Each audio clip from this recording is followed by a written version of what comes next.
Welcome to the Slop Temple. We pray this video helps. In this video, I will explain how to play Mahjong with points.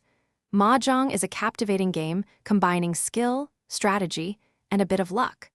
Scoring is fundamental to the game, determining the winner and adding depth to every decision. We will explore how points are calculated based on specific tile combinations and winning hands. Mastering the scoring system will significantly enhance your gameplay and strategic thinking, making each round more engaging and rewarding for everyone involved. Let's dive into the core components of Mahjong scoring, Fan and Fu. Fan represents special scoring elements like specific tile patterns or conditions, significantly multiplying your score. Fu are base points, awarded for melds, pairs, and the act of winning itself.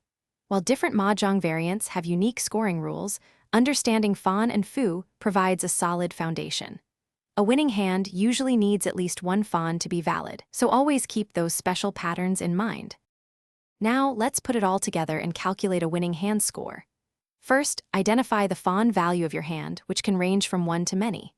Next, tally up your Fu points, considering your melds, the pair, and how you won. The final score is often calculated by multiplying the Fu by 2, raised to the power of your Fan.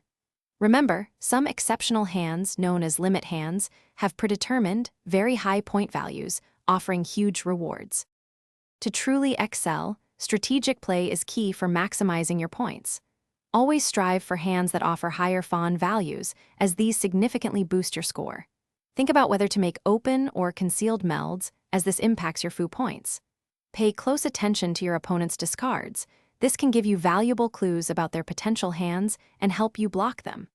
Adapting your strategy throughout the game, based on the tiles drawn and discarded, is crucial for consistent success. Thanks for watching. Consider subscribing if we helped you.